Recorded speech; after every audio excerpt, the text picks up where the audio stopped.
सांझ का समय था। बरसाने की गलियां जैसे खुद राधा रानी की महक से भरी हो। वहीं एक वृद्ध संत अपनी छोटी सी कुटिया में रहते थे। उनकी उम्र 80 वर्ष की थी, पर उनकी दिनचर्या आज भी वैसी ही थी जैसी जवानी में थी। हर सुबह सूरज उगने से पहले यमुना जी में स्नान, फिर राधा रानी के मंदिर के दर्शन। जब तक दर्शन न कर लें, वे जल की एक बूंद भी ग्रहण नहीं करते थे।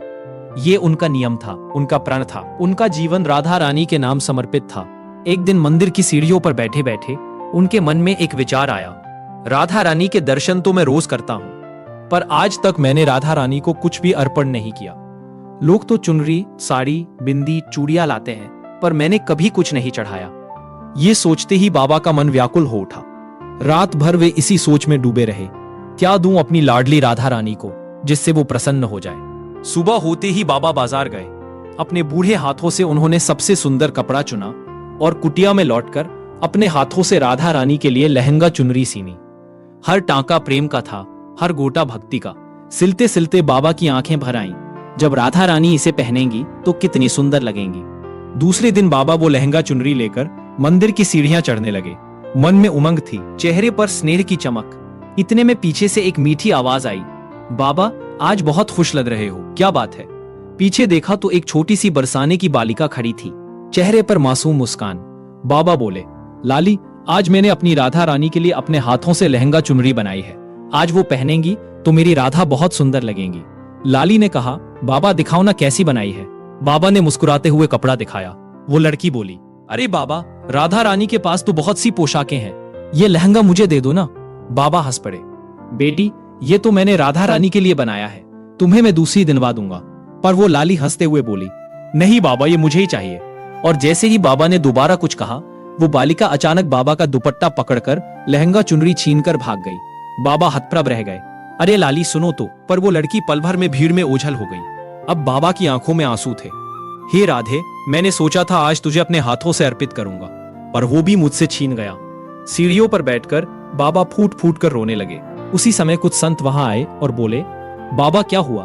बाबा ने सारी बात बताई। संतों ने समझाया, बाबा कल फिर नया बना लेना, हो सकता है राधा रानी की इच्छा कुछ और हो। बाबा चुपचाप उनके साथ मंदिर चले गए। दर्शन करने का मन तो था, पर दिल भरा हुआ था। शायद राधा रानी को मेरा बनाया लहंगा पसंद नहीं आया। थोड़ी देर में मंदिर के पट खुले, घंटियां बजीं, राधे राधे की गूंज उठी।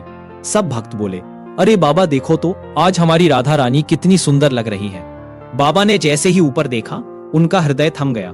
राधा रानी ने वही लहंगा चुनरी पहन रखी थी जो बाबा ने अपने हाथों से सिली थी। बाबा के हाथ जुड़ गए, आंखों से आंसू बहने लगे। हे राधे, ये कैसे संभव है। तभी भीतर से आवाज आई, बाबा ये केवल वस्त्र नहीं थे, ये तुम्हारा प्रेम था। मैं तुम्हारे भाव को देखे बिना रह न सकी, इसीलिए तो मैं स्वयं ही बालिका बनकर तुमसे लहंगा छीन लाई। बाबा भाव विभोर होकर बोले, माँ आपको इतना भी सब्र नहीं हुआ। राधा रानी मुस्कुराई, प्रेम के भाव को छिपाया नहीं जाता बाबा, जब भक्त सच्चे मन से देता है को मैं खुद लेने चली आती हूँ। बाबा की आंखों से अश्रुधारा बहने लगी। वे मंदिर के फर्श पर नतमस्तक हो गए। उनके जीवन का सबसे बड़ा दिन था, जिस दिन राधा रानी ने स्वयं उनके प्रेम को स्वीकार किया। और यही है भक्ति की पराकाष्ठा। जहां भाव सच्चा हो, वहां राधा रानी खुद आकर भक्त के अर्पण को स्वीकार करती है। तो देखा दोस्तों, राधा रानी का प्यार कैसा होता है ना, बिल्कुल सच्चा, बिल्कुल अपनापन भरा, जो अपने भक्तों से कभी दूर नहीं रहती।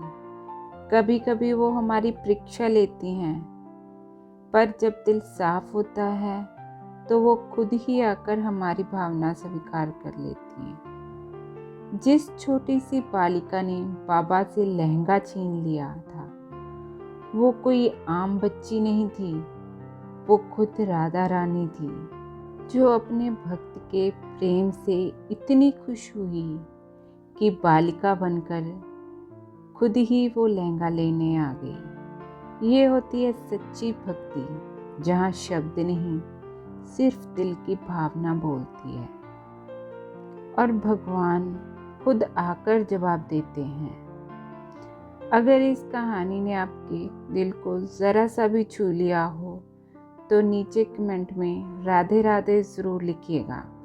और हाँ दोस्तों, अगर आप भी राधा रानी, बांके बिहारी जी, लड्डू गोपाल जी या जगन्नाथ जी के ऐसे ही सच्चे चमत्कार और भक्ति भरी कहानियाँ सुनना चाहते हैं तो हमारे चैनल को सब्सक्राइब जरूर करें।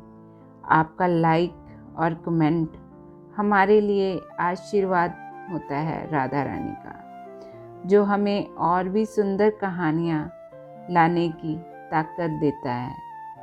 राधे राधे दोस्तों। बरसाने वाली लाली सब पर अपनी कृपा बरसाए। जय जय श्री राधे।